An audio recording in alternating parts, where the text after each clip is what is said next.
Good day, everybody. I just want to welcome everybody here to.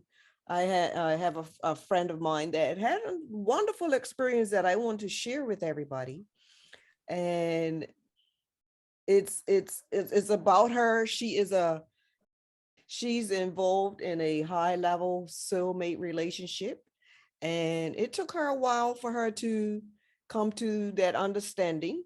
And we're going to lead up to that. And then she's also been um she had taken sick and was rushed to the hospital, and she's going to describe that to us also. So I want to welcome my good friend from many years. I've known her since we were little, and let's go. Hello, how are you today? I'm just peachy.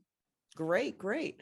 So let's talk about this high level relationship that you were in. You met him when you were a teenager, correct? That's correct. In high school, and you all met up and was friends, and your Yes, family didn't approve at the time, right? that's correct. And he was what? He was a, go ahead, describe your situation to me. Well, he was a player, as he called himself. He had many women, Mm-hmm. and he also used to indulge in smoking all day, every day. Mm-hmm.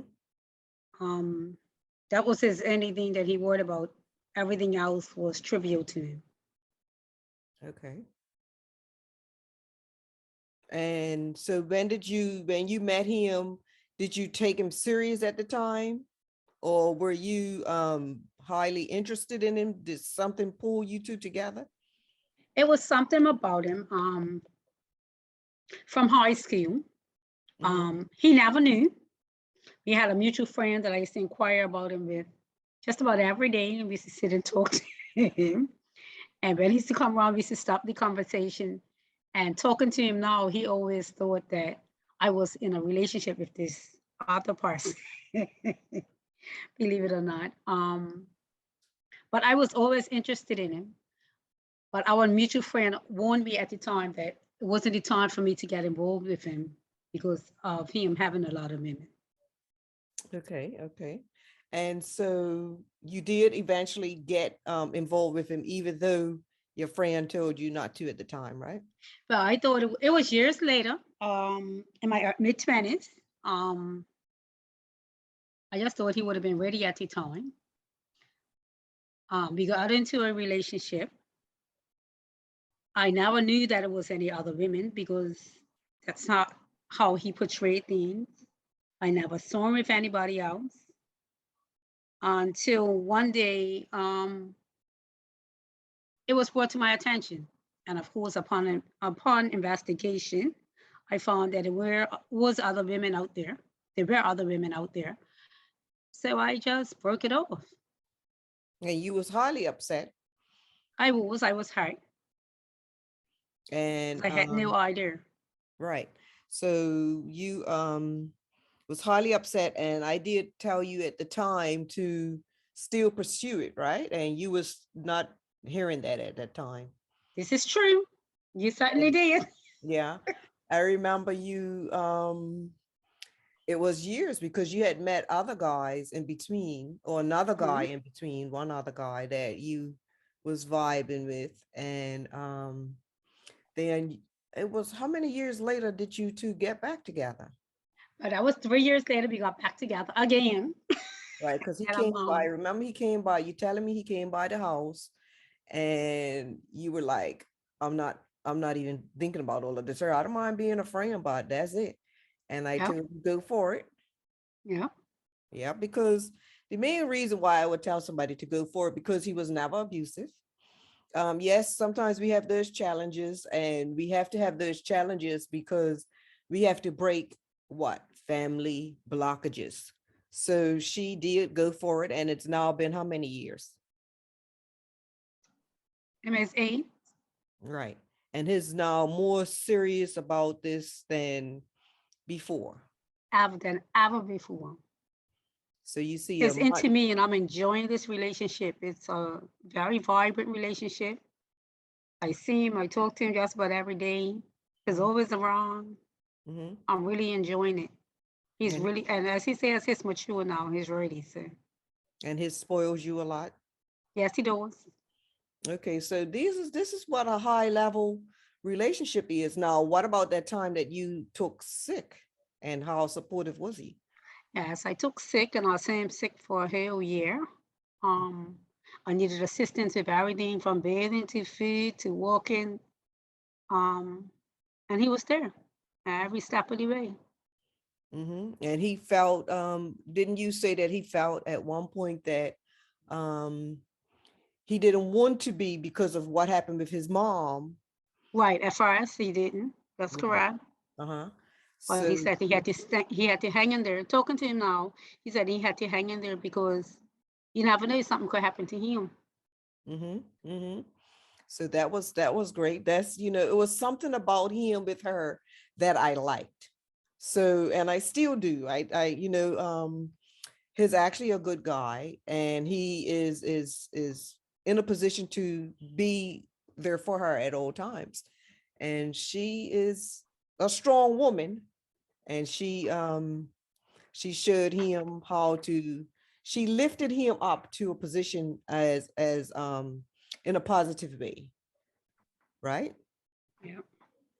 And so now let's talk about, we could get back to that.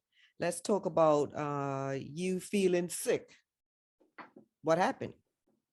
A few things I mean, happened. I wake up one morning and but I'm borderline diabetic. I wake up one morning, I was feeling sick. Um, so of course I went and took my blood sugar and it was low around 59. The lowest normal rate is 80. Um, and my daughter was here. She's in the helping field, the healthcare field. And she told me to eat a candy. So I ate the candy and I ran and ate my breakfast. And they had put me on some new medication. That was my first day of taking the medication. And I was getting dressed for work. I remember doing that. And the next thing I wake up in the hospital. And when I came to, which was hours later, um, I was talking to my daughter and she said that she went to lay down and she heard some strange noises coming from my bedroom. And when she came, I was out on the bed, unresponsive, and I had very shallow breathing. But I'm going to talk about how when started to come through at the hospital, I started to come to and I felt like I was in a spiral spinning and I was above myself, looking down at the doctors running around. They put the AED on me. They had oxygen. They were, I guess, just basically trying to resuscitate me. And I just looked, and it was amazing to see everybody scrambling around working on me. I had never experienced it. It was like I was out of my body and looking down and watching them care for me. Hmm. And you were mentioning that it took her a little time for her to tell me about this. And I'm like, why did you take so long? You know that this is things that I like. So what about who did you see when you were actually out of body in the Um, spirit realm? but actually, I saw a bright light. Um, I saw my mom, Hmm. and I just saw the doctors working on me. It Okay. was a different type of experience. I didn't know where I was really. It was a different experience, something I had never experienced before.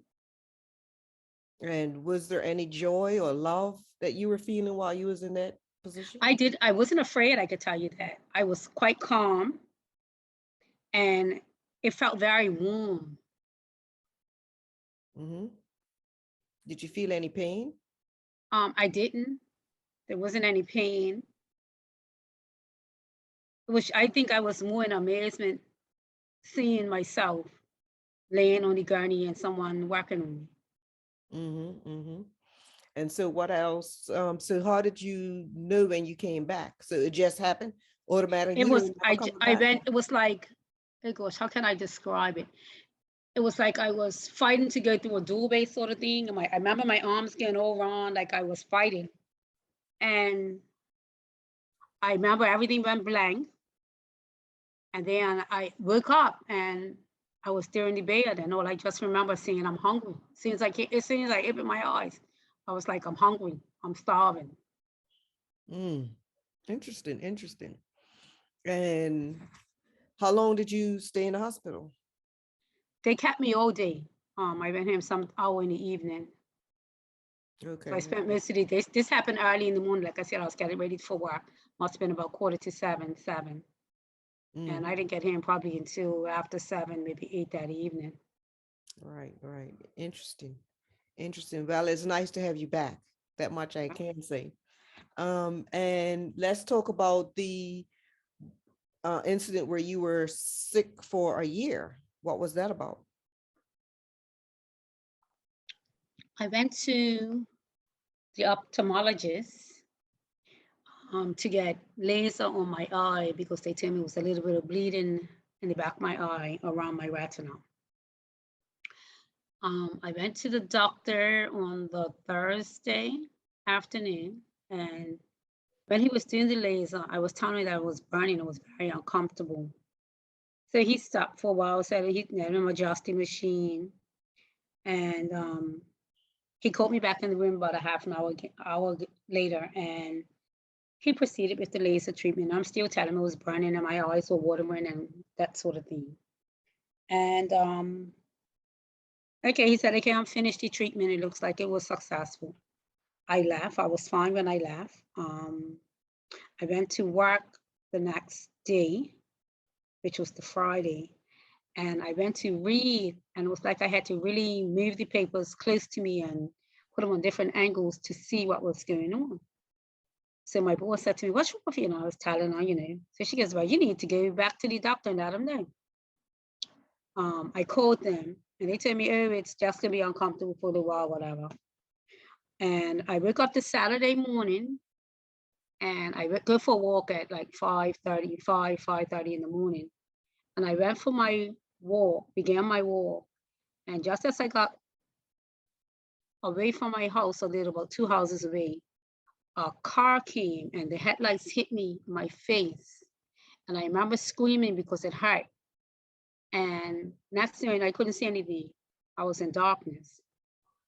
But luckily, it was in my neighborhood, and I have lived here all my life. And I was able to hit onto the walls of the houses. And when I got back outside of my house, I sang out to my sister. He lived right there by the road in an apartment, and she came out to me. Hmm. So that left you, so eventually you ended up getting more surgery, correct? Okay, yeah. Well, they called in the ophthalmologist at the hospital called in the ophthalmologist an emergency because that's what my sister told me since I wasn't able to see anything. And he came and he told me that my eyes were bleeding. And I remember he gave me some drops to put in 3 to 4 times a day. And he told me I'll be better in next week to 10 days.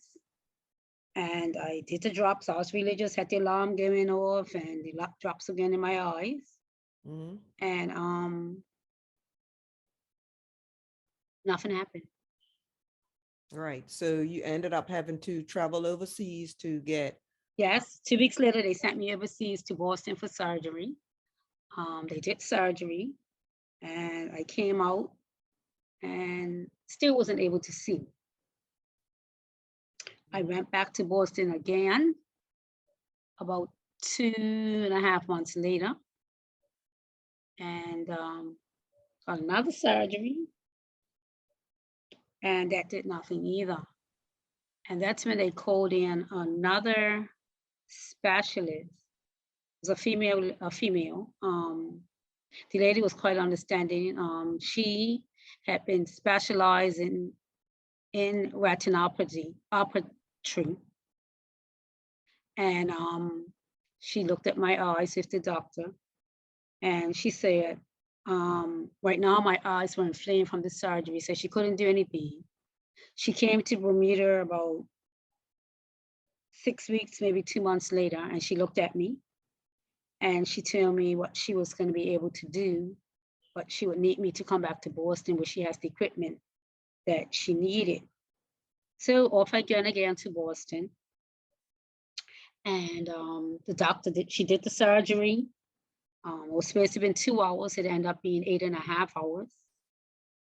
I remember she kept me awake. She told me I had to be awake, and I was just lightly sedated, and of course my eye was numb. And I kept on saying, I gotta move, I gotta use the bathroom, my back hurts. I remember I was still laying there so long. She goes, but you can't, you have to stay here, you gotta keep still. And I mean, she talked to me and she coached me and everything. And I remember she came to me, she patched me up and everything. She actually kept me in the hospital. She didn't send me in as an outpatient. She kept me in the hospital. And I was there for a couple of days.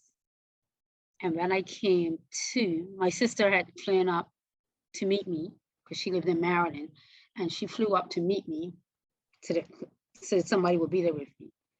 And I remember coming to the next day, and I couldn't see clear. It was a blur, like a film over my eye. And she's like, okay, that means we're doing well. We're going to be okay.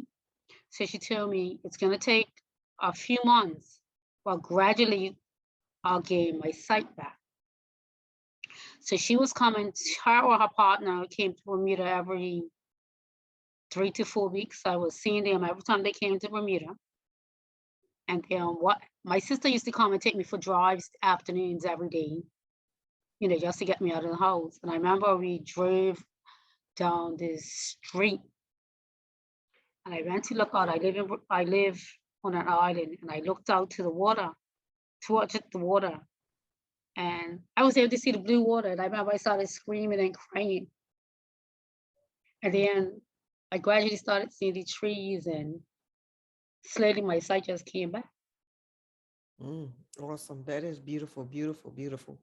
And that's awesome. Now, where I came in, I was calling her every day. I didn't know about my twin flame thing at the time. So later on, when I found out about it, I was able to remotely work on her and help her. The prescription glasses that they had given her, she had said that once I started my works on her, it started to get her clearing even better, right? Yeah, And certainly do. yeah, and so when I actually came from the island, I went to see her and I did the aura cleaning over her. And how was that? It was calming. My eyes are clearer, actually. Where I'm actually going back to my old prescription glasses that Good. I had prior to losing my sight. Right. Awesome. Awesome. So here we have our miracle child. And that's why sometimes people experience that out of body experience where they go into the spirit realm, and it's temporary because they have a message to give to the rest of the masses. And my friend here, she's come a long way, so she's more onto the spiritual journey herself now. Through all this experience, it's drawn her to seek more of the truth and more of the spiritual aspect of life than just the physical things that we see every day, because those things awoke her up to that yearning to get the truth out. You want to explain that a little bit? Yes, it's definitely woken me up. Like I said, it was definitely an experience of a lifetime. And I know that it's nothing that from a human side of things. It's definitely a spirit that came over me and brought me through. Um, and I just, for her spiritual guidance, I told her I was probably not paying any butt talking to her, but it was nice to understand what she had been exposed me to for a long time. I understand what she's been telling me. Mm. And I seek her out now for Right. every little thing that happens. Right. And a lot of her dreams have also indicated things that she's experienced. Mhm. So we stay on top of this, and it's always a pleasure. And through that all, her high level soulmate has constantly been a strong force in her life. So that prior experience is now broken.